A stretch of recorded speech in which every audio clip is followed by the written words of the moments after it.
It's been a while since I created that first 3-in-1 meter video. Whoa! Oh, time for a quick interruption. The whole point of this new video is to show you that I use the 3-in-1 meter every week when I water my plants, and it helps me to not overwater them. So I'm going to walk around my house and water my plants and demonstrate this right now. Thanks for watching.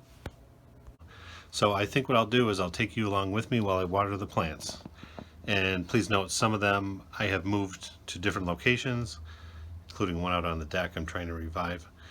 But they're doing okay in general. So here we go. All right, here's some of our equipment. I usually use this filtered water. I think it's a Brita pitcher I got at Costco. This gets kind of deposits on the top, but I don't really care about that, frankly. Someday I should clean off this counter. It's got way too many cups and whatnot. Oh well. Okay, the spritzer still has a good amount of water left. There's no need to empty that. So I've got the tracking sheet. Got my 3-in-1 meter. It's got the moisture, light, and pH. And so we're going to go and water the plants and take our readings. I tend to start out here by the treadmill. Let me turn on some lights. It is kind of an overcast day. So, here we go. This one I actually moved from upstairs, so technically this is plant number 8.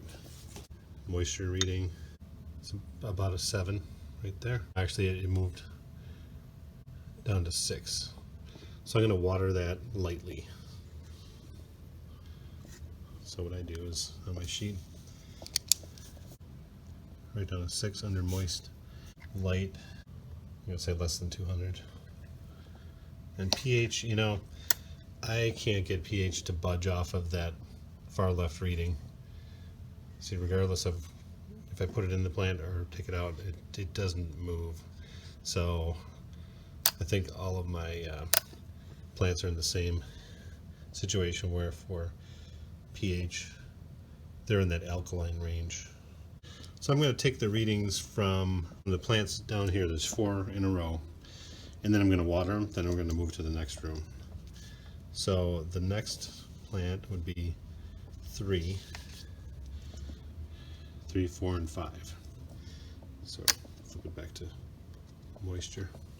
It's about a 5. So I'm going to water that a little. Same window. The next 3, oops, 200, 200. pH 8, 8, 8. I'm going to say, this is my system, I say water it a little. So the system is this. If the moisture reading is very high, like way over to the end, the right side where it says wet, even at 8, 9, or 10, I would just say NW, not watered. If it's low, between 0 and 4, I would say W. I would water it fully. Anything in the 4, 5, 6, 7 range, I'd water a little, right here. The first 2 I'm going to water a little. So moving on to plant number 4. So this one,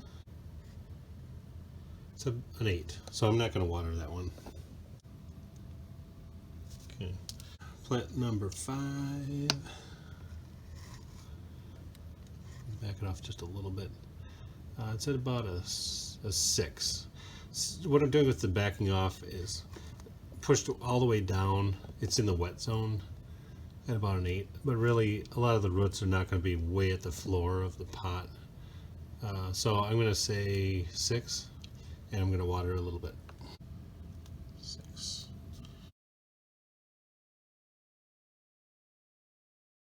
So here's how I do it with my watering system.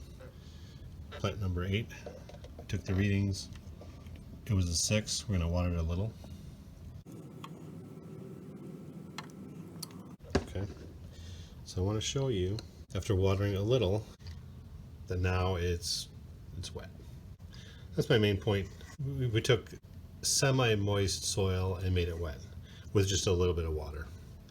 And there's a little bit of water coming down into the saucer. Moving right along to plant number 3.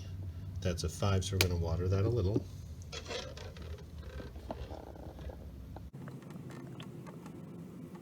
And we're going to take that from a 5 to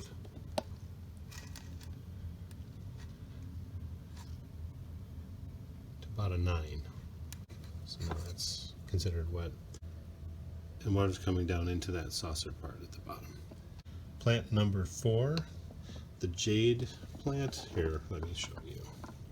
This was 2 leaves originally, and now it's got 6. So that's really been growing. However, it doesn't need a watering this time because of the reading of 8 for moist. So moving right along. Plant number 5 is at a 6, so we're going to water that a little bit.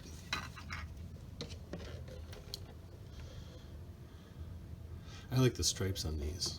Isn't that cool? So we took that from a 6 on up to like a 9. Now it's wet with just a little bit of water. Now we'll head upstairs. On the way, I'm going to grab a paper towel so we don't make a big mess. Because of the dirt, once the soil is wet and you take a reading, it tends to pick up a little soil. Just going to carry it like that. Oh, I almost forgot. Plant number 2 is still in its original location in my studio.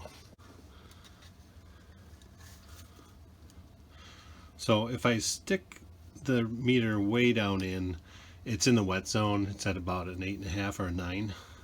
If I back it off more toward the surface, it's really at about a 5.5. So I'm actually going to water it a little bit. For plant number 2, I wrote down a 6.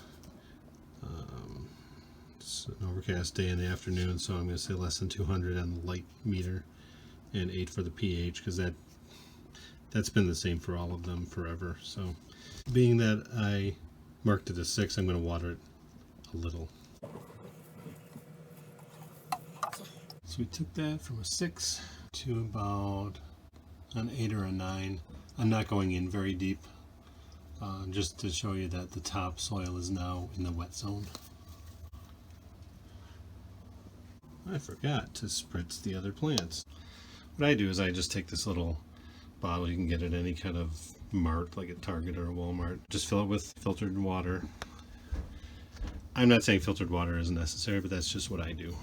I put my hand behind it so it doesn't spray on the wall or on this file cabinet or these books or whatever. So give it a nice little bath. What plant wouldn't like that? It's like a little bit of rain, but inside.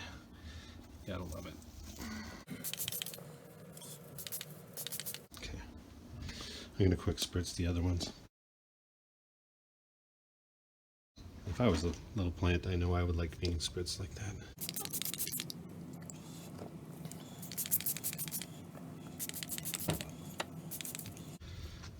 Here's the little jade.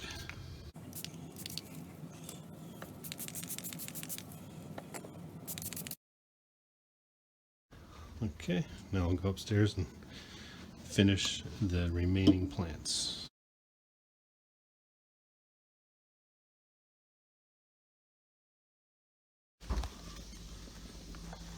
Plant number 6 is at about a 4, so I'll water that a little. Plant number 7 is at about a 3, so I'll water that fully.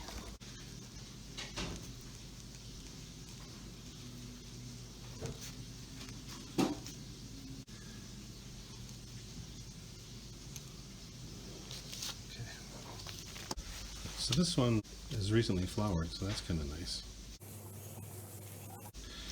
This actually has a very shallow collection saucer, or whatever you want to call it, so it's easy to overflow it.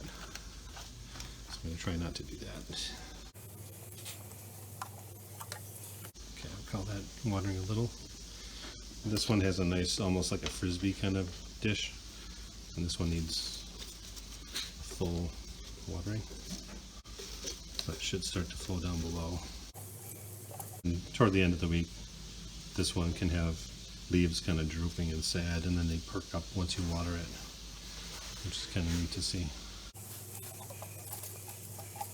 I'm going to give this one a little more, just a touch.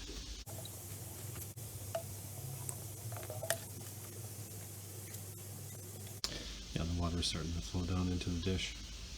Now we spritz.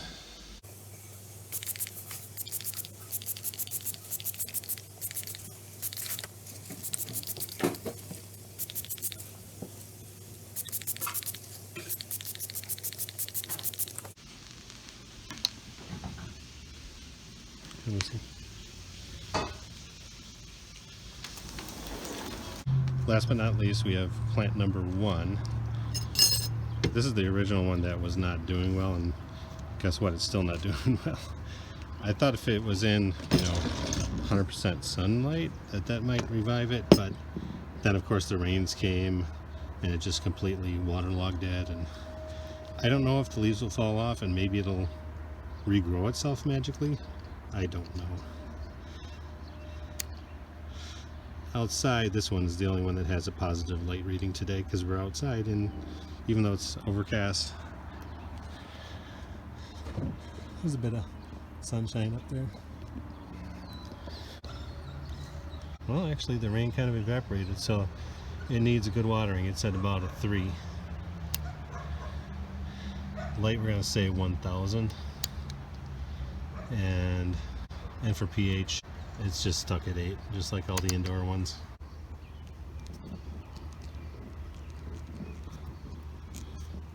So I'm going to water it fully.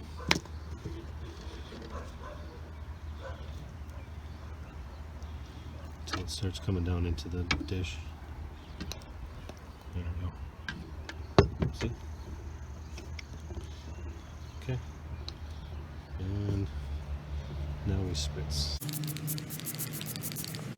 This is 2 days later in the morning. It's about 9 a.m. I just want to show you that these plants do get some good sunlight throughout the day. So now we are getting a reading of about 500, maybe 600.